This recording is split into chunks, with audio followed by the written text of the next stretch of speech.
ပုပ္ပသီရီမျိုးရဲ့အရှိဆုံးလက်မကြီးဖြစ်တဲ့ချင်းတွင်မိန်းလက်မကြီးကြောကတ်မှာဒီခြံလေးရရှိတာဖြစ်ပါတယ်ဒီခြံရဲ့ကျယ်ဝန်းရာပေ80 60ရှိမယ်မျက်နှာစာ60နောက်ကိုပေ80အကျယ်ရှိမယ်ခြံရှိရလမ်းကလည်းလမ်းတစ်ပြားကင်ကွန်ကရစ်လမ်းခင်းထားပြီးသားဖြစ်ပါတယ်ဒီနေရာကနေပြီးတော့ပုပ္ပသီရီမျိုးဝနဒီပါရက်ကွက်ကျွန်တော်တို့ချင်းနဲ့တလန်းပေါ်မှာတည်ရှိတာဖြစ်ပါတယ်နေရန်လေးကတော်တော်လေးမိုက်တဲ့ဆိုတဲ့အနေထားမှာရှိတယ်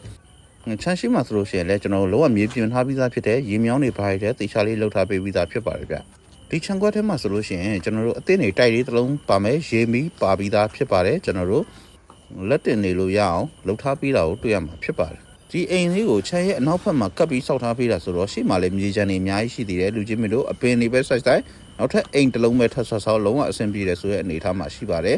နေရာတော်တော်လေးကောင်းပါတယ်ဗျနေပြည်တော်ပုပ္ပသီရီမျိုးဝနဒီပါရက်ကွက်ထဲမှာကျွန်တော်တို့ပေ80 60ထဲမှာအသင်းနေအိမ်မှာပါတဲ့မြေကွက်ကို7သိန်း3650နဲ့ရမှာဆိုတော့တော်တော်လေးကောင်းတယ်ဆိုတဲ့အနေအထားတစ်ခုဖြစ်ပါတယ်ကျွန်တော်လမ်းမြင်နေရတော့ချင်းလမ်းမှာဖြစ်ပါတယ်တောင်တန်း view တွေကိုလည်းကျွန်တော်မြင်အောင်မှဖြစ်ပါတယ်ယူဇနာမိန်းလမ်းမကြီးတကွက်ငုံမှာတရှိတာဖြစ်ပါတယ်ပိုင်ဆိုင်မှုကတော့ gram မျိုးစားဖြစ်ပါတယ်လူချင်းမျိုးစိတ်ဝင်စားရင်အများဆုံးလာရောက်ကြည့်ရှုဖို့အတွက်ကျွန်တော်ဖိတ်ခေါ်လိုက်ပါတယ်အားလုံးကိုကျေးဇူးတင်ပါတယ်ကျွန်တော်ကတော့ drone HMA ကျိုးစာလုံးကကိုပိုင်ပဲဖြစ်ပါတယ်ခင်ဗျ